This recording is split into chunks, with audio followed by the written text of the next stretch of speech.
प्रिय विद्यार्थियों, पिछले सत्र में हम हिंदू समाज में विवाह की संस्था से संबंधित एक प्रथा, दहेज प्रथा के विकास और ऐतिहासिक परिप्रेक्ष्य के बारे में बात कर रहे थे।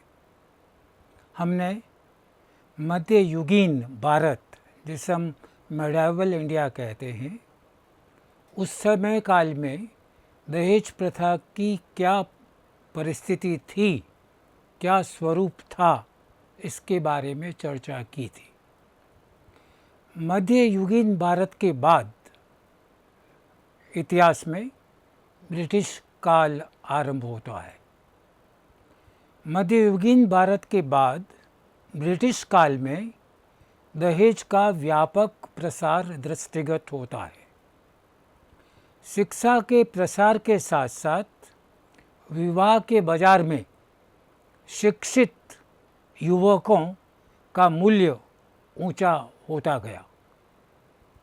प्रोफेसर श्रीनिवास ने एक उदाहरण दिया है। वे एक अध्ययन को उद्धृत करते हैं जो प्रिंसेप ने किया था, और उन्होंने लिखा कि जिस युवक के पास कलकत्ता विश्वविद्यालय की स्नातक की डिग्री होती थी, उसे दहेज में लगभग 10,000 रुपये मिल जाते थे या वे लेते थे। इसके साथ ही हमको यह भी देखने को मिलता है कि ब्रिटिश काल में सामान्य शिक्षा का प्रसार आरंभ हुआ। भारतवर्ष, हिंदू समाज शिक्षा की ओर अग्रसर होने लगा। युवक अध्ययन की ओर उन्मुख होने लगे। तकनीकी शिक्षा और व्यावसायिक शिक्षा का प्रसार भी इसके साथ बढ़ा। परिणामतः समाज में डॉक्टरों, वकीलों, इंजीनियरों, अफसरों तथा उच्च शैक्षणिक संस्थानों में अध्यापक की वृद्धि होने लगी। इन वर्गों में युवकों की परिस्थिति और आय इतनी आकर्षक होती थी कि हर कोई ऐसे लड़के को अपना दामाद बनाने को लालायित रहता था। विवाह बाजार में मांग अधिक होने के कारण उनका मूल्य बढ़ता गया और दहेज की मात्रा निरंतर बढ़ने लगी। इसके साथ ही ब्रिटिश सरकार ने इस प्रथा को रोकने का कोई भी सार्थक प्रयास नहीं किया। ब्रिटिश काल में आप यह सोच सकते हैं कि शिक्षा के प्रसार के साथ साथ दहेज प्रथा कमज़ोर हुई होगी, किंतु यह वास्तविकता नहीं है। ब्रिटिश काल में दहेज प्रथा और मजबूत हुई, और उस समय काल की बात मैं आपसे कर रहा हूँ। 1915 में प्रिंसेप ने अपने अध्ययन के आधार पर कहा कि जिस विद्यार्थी के पास स्नातक की डिग्री होती थी, विशेष तौर से उस समय कलकत्ता विश्वविद्यालय बहुत बड़ा केंद्र था, वहाँ से डिग्री प्राप्त युवक और उसके परिवार वाले दहेज में सामान्यतया 10,000 रुपये तक लेते थे। इस राशि को ठीक से समझने के लिए यह आवश्यक है कि हम यह याद रखें कि हम 1915 की बात कर रहे हैं। ब्रिटिश काल में जहाँ सामान्य शिक्षा बढ़ी, वहीं विकास के साथ साथ तकनीकी शिक्षा और व्यावसायिक शिक्षा, इनका भी प्रसार होने लगा। भारतीय युवक ऐसी शिक्षा ग्रहण करने लगे जिसके द्वारा वे तकनीकी क्षेत्र में और व्यावसायिक क्षेत्र में आगे बढ़ सके।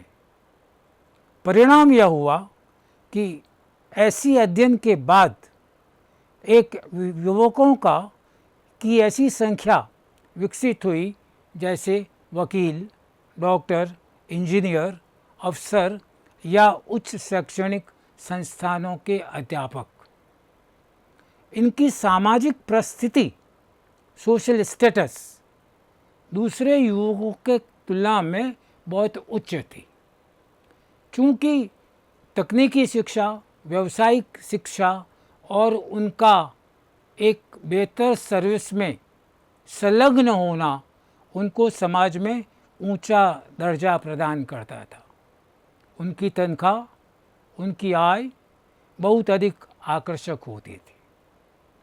स्वाभाविक परिणाम यह था कि माता पिता, सामान्य माता पिता भी, उच्च वर्ग के माता पिता भी, मध्य वर्ग के माता पिता भी इस बात के लिए लालायित रहने लगे कि वह अपने बेटी का विवाह ऐसे लड़कों में से किसी एक के साथ करें।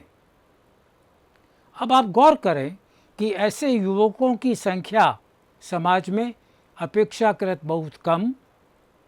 अधिकांश माता पिता का यह रुझान कि वे ऐसे लड़कियों को अपना दामाद बनाएं। अर्थशास्त्र में जो डिमांड एंड सप्लाई का सिद्धांत है, लगभग वही बात यहाँ लागू होती है। और माता पिता ने ऐसे लड़कों को विवाह के लिए, प्राप्त करने के लिए दहेज को बढ़ाना शुरू किया। लड़कों के परिवार की मांगों को स्वीकार करने शुरू किया और अपनी इच्छा से भी वे दहेज की राशि को उत्तरोत्तर बढ़ाते गए। तो शिक्षा के प्रसार ने, यहाँ पर आप यह देखेंगे कि चूँकि यह भारतवर्ष में एक नवीन बात थी, शिक्षा का प्रसार बहुत अधिक नहीं था, शिक्षा का स्तर हमारे यहाँ कम था, और ये जो नया वर्ग पैदा हुआ, इस वर्ग ने दहेज की मात्रा में उत्तरोत्तर वृद्धि की।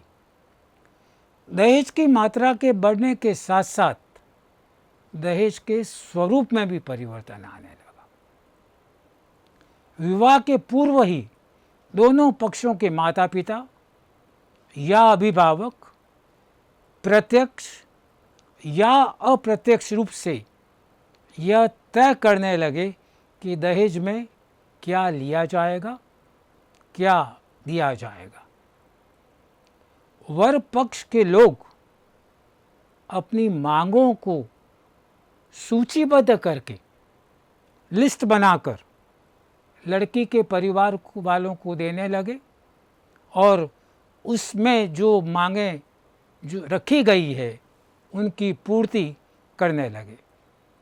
इस प्रकार औपचारिक और अनौपचारिक, प्रत्यक्ष या अप्रत्यक्ष दोनों रूप से दहेज के बारे में विचार बनते गए, दहेज बढ़ता गया। एक अन्य स्वरूप यह भी उभरा कि लड़के के परिवार, लड़की के परिवार की आर्थिक स्थिति के आंकलन के बाद वो सोच लेते थे कि परिवार की स्थिति कैसी है। आंकलन करने के बाद ऐसे परिवारों में रिश्ता तय करने लगे जहां अधिक दहेज की संभावना हो। दूसरी ओर लड़की के परिवार वाले प्रत्यक्ष या अप्रत्यक्ष रूप से लड़की के परिवार वालों को यह संदेश देने लगे कि विवाह धूमधाम से होगा, उन्हें लेने देने को देकर किसी प्रकार की कोई चिंता नहीं करनी चाहिए। इन सभी परिस्थितियों का संयुक्त परिणाम ये हुआ कि दहेज की मात्रा कम होने के स्थान पर निरंतर बढ़ने लगी। देखिए, बहुत ही अजीब सी बात है, पर ये उस समय की वास्तविकता का चित्रण करती है और दहेज के स्वरूप को भी प्रकट करती है। अभी मैंने आपसे बात की कि ब्रिटिश काल में दहेज की मात्रा बढ़ने लगी। मात्रा के बढ़ने के साथ साथ हमको यह भी देखने को मिला कि लड़के और लड़की दोनों के परिवार वाले कई बार प्रत्यक्ष रूप से और कई बार अप्रत्यक्ष रूप से दहेज की मात्रा को या दहेज के स्वरूप को पहले विवाह के पहले ही निश्चित कर लेने लगे। लड़के वाले से लड़की वाले औपचारिक या अनौपचारिक रूप से, सीधे या अपने रिश्तेदारों के द्वारा यह संदेश देने लगे कि उनको क्या चाहिए, और लड़की के परिवार वाले खुद भी यह चाहने लगे कि उनको बता दिया जाए और उसके अनुसार वो दहेज की व्यवस्था करने लगे। देखिए, ये तो सीधी सी बात हुई कि उन्होंने दहेज मांगा या अप्रत्यक्ष रूप से आपको कहा और आपने उसको पूरा किया। एक दूसरा स्वरूप यह देखने को मिला कि जहाँ दहेज की मांग प्रत्यक्ष या अप्रत्यक्ष रूप से दृष्टिगत नहीं होती थी, वहाँ भी पृष्ठभूमि में रिश्ता तय करते समय दहेज की मात्रा की सार्थक भूमिका होती थी।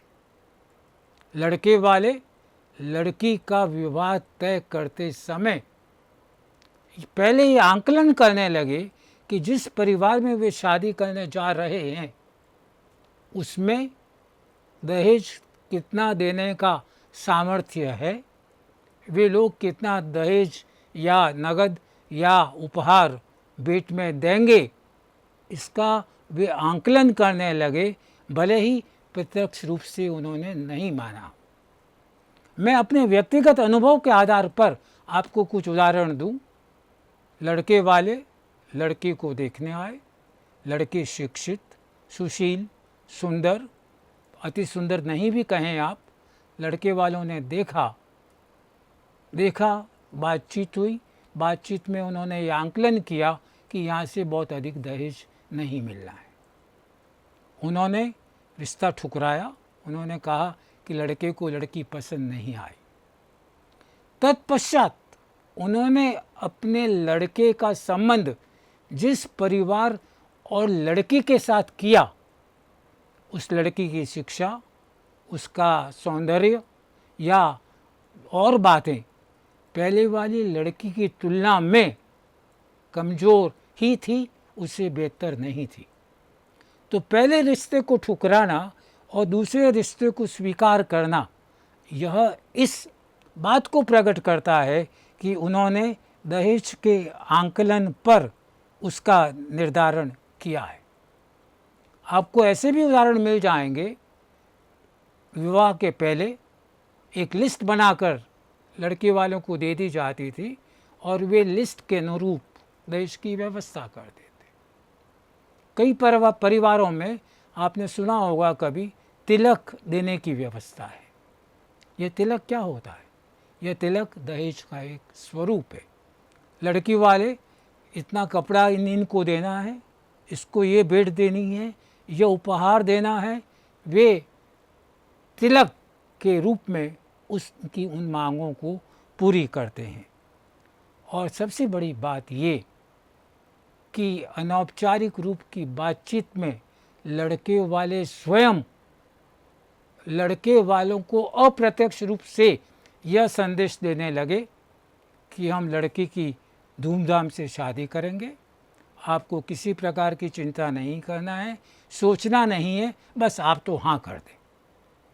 मैं ये पुस्तक की बात आपको नहीं बता रहा हूँ, ये अपने अनुभव की बात आपको बता रहा हूँ कि वे सगाई के पहले ही, विवाह संबंध को निश्चित करने के पहले ही यह संदेश देने लगे कि वे शादी धूमधाम से करेंगे, उनको देने लेने में किसी प्रकार की कमी नहीं रखी जाएगी।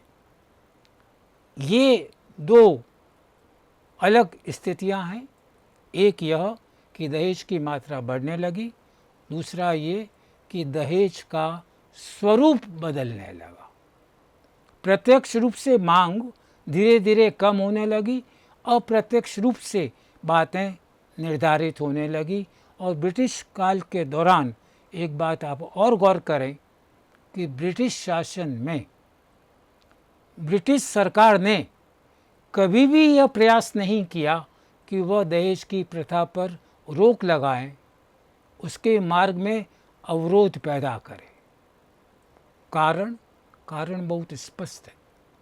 ब्रिटिश राज का स्वार्थ यह था कि वह अपनी राजनीतिक शक्ति को मजबूत करे, वह अपना आर्थिक विकास करे, वो जहाँ तक हो सके हमारे देश का शोषण करे, यहाँ की नई समस्याओं पे गौर नहीं करे, या यहाँ की जो प्रथाएं हैं जिनको जनमत स्वीकार करता है उन पर वो बीच में दखलंदाजी नहीं करे, वे केवल अपने हित के लिए काम करते रहे। और इस प्रथा के संदर्भ में उन्होंने कोई भी प्रयास नहीं किया जिससे कि इसमें कमी आ सके। दहेज प्रथा के स्वरूप को समझने के बाद बहुत ही संक्षेप में इसके कारणों की चर्चा भी आवश्यक है।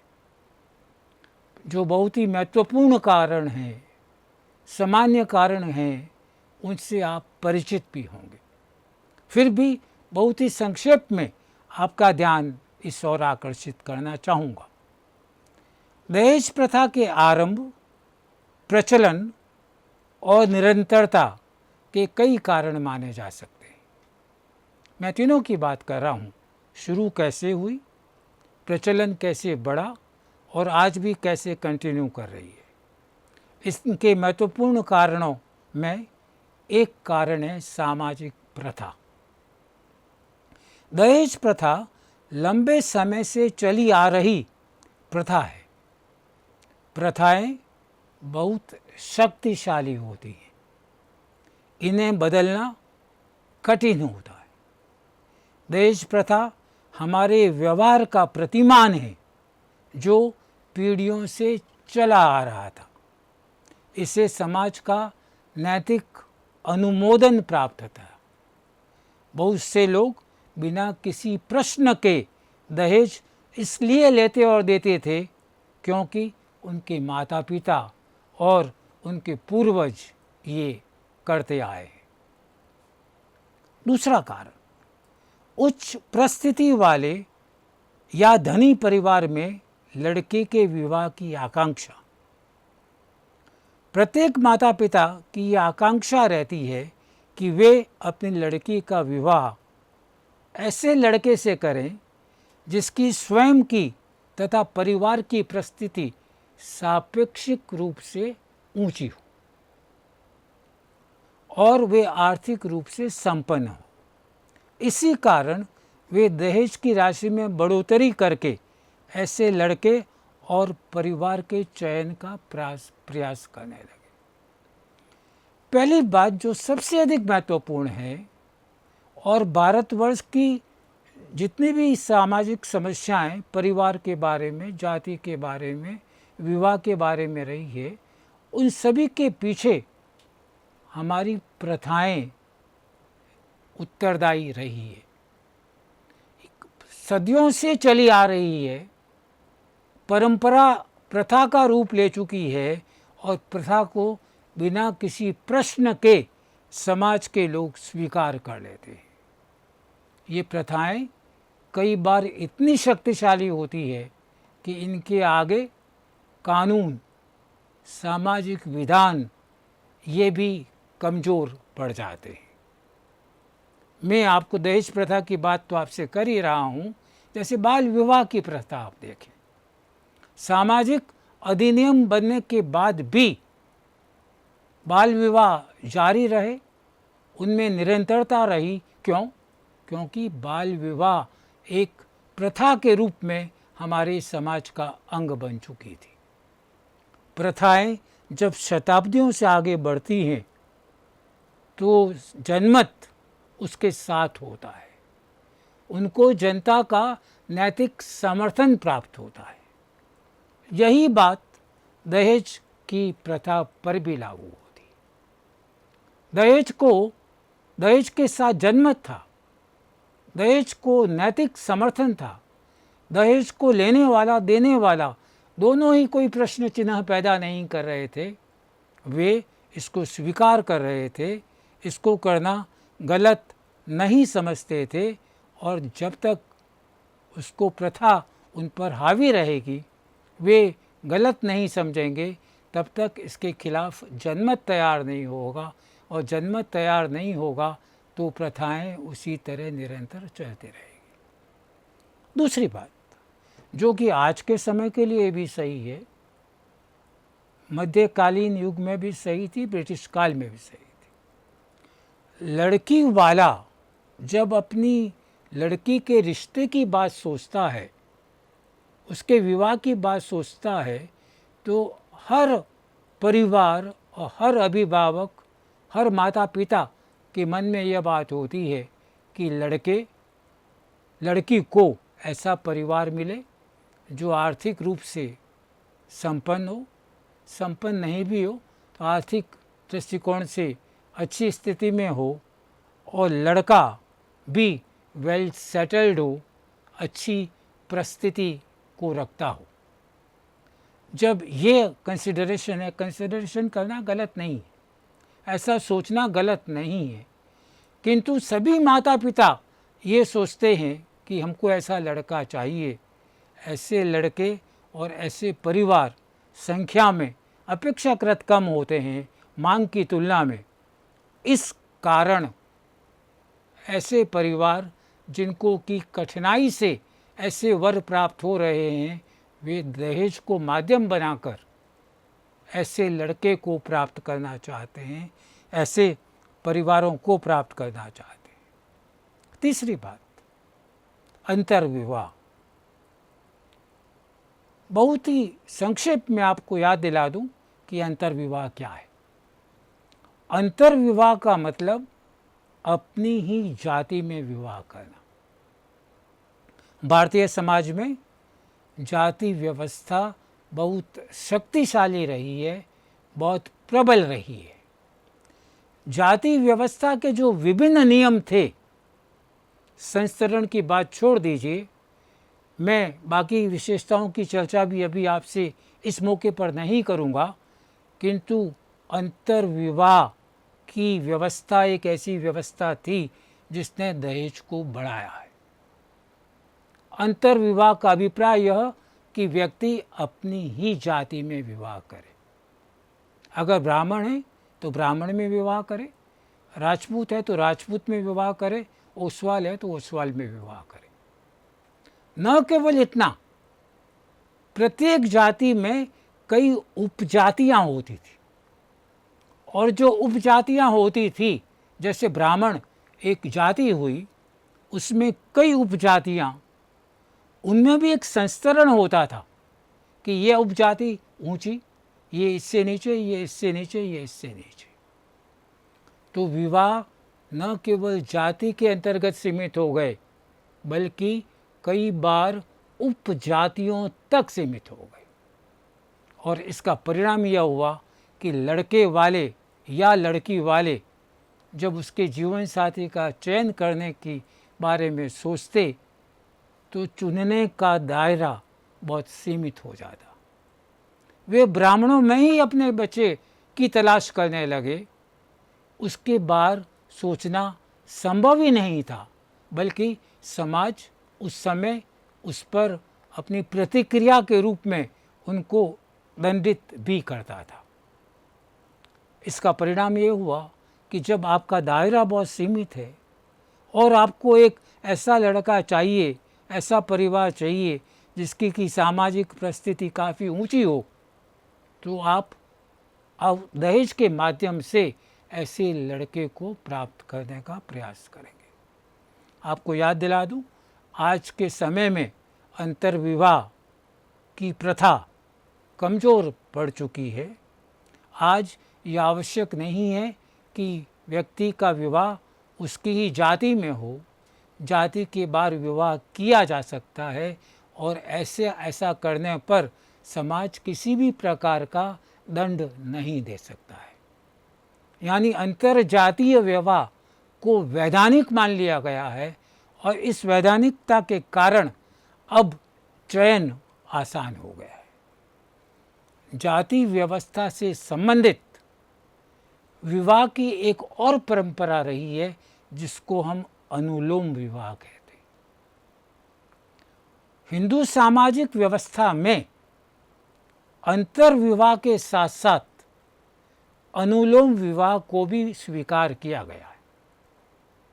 ये अपवाद रहे हैं, बहुत कम मात्रा में रहे हैं, किंतु स्वीकार किए गए हैं। निम्न जाति की लड़की का विवाह जब अपने से उच्च जाति के लड़के के साथ किया जाता है तो इसको अनुलोम विवाह कहते हैं। इसकी समाज में स्वीकार्यता होने लगी। लड़की यदि नीचे परिवार से है, लड़का यदि उच्च जाति का है तो या उप जाति का है तो इसको स्वीकार किए जाने लगे। प्रोफेसर कपाड़िया ने लिखा है कि दहेज तथा अनुलोम विवाह ये दोनों ने कई समस्याएं पैदा की है। उनके अनुसार ऐसे विवाह में लड़की और उसके परिवार का शोषण लड़के के परिवार के द्वारा किया जाता है। चूँकि माता पिता अपनी शान और सम्मान को बढ़ाने के लिए ऐसा करते हैं और इस कारण वे दहेज की मात्रा में बढ़ोतरी करते हैं। दो बातें आपसे कह रहा हूँ। एक बात तो यह कि यह स्वीकार्य था, समाज के द्वारा दंडित नहीं था कि अनुलोम विवाह कर दिया जाए। एक दूसरा शब्द और है इसका ठीक उल्टा, प्रतिलोम विवाह, जिसकी चर्चा मैं अभी नहीं करूँगा। अनुलोम विवाह वह विवाह जिसमें लड़की की जाति से लड़के की जाति या उपजाति उच्च होती है, ऐसा समाज में दृष्टिगत होता था और ऐसे अनुलोम विवाह समाज के द्वारा मान्य थे। प्रोफेसर कपाड़िया का नाम आपने सुना होगा, जिन्होंने विवाह परिवार वगैरह के बारे में बहुत ही महत्वपूर्ण अध्ययन किया है। उन्होंने इन दोनों को संबंधित करने का प्रयास किया है कि दहेज प्रथा और अनुलोम विवाह ये दोनों एक दूसरे से कैसे संबंधित रहे हैं। और कपाड़िया का यह आंकलन है कि अनुलोम विवाह ने कई प्रकार की समस्याओं को जन्म दिया है। विवाह के समय तो लड़के के परिवार वाले, चाहे वे उच्च जाति के हों, लड़की के परिवार की तुलना में वैवाहिक संबंधों को स्वीकार कर लेते हैं, पर विवाह कर लेने के बाद वे लगातार ऐसे परिवारों का शोषण करते हैं, क्योंकि उनके परिवार की जातीय संस्तरण में परिस्थिति निम्न है। वो उनको हे दृष्टि से देखते हैं, अपने से कमज़ोर मानते हैं और कमज़ोर मानकर उनका लगातार शोषण करते रहे। एक बात और, दहेज प्रथा एक दुष्चक्र है, एक विशियस सर्किल है। लड़के वाला कहता है कि मैं दहेज इसलिए लेता हूँ। एक तर्क यह भी दिया जाता है कि चूँकि लड़की के माता पिता को उसके विवाह के समय दहेज देना पड़ा है या देना होगा, वे अपने लड़के के विवाह में दहेज स्वीकार करते हैं।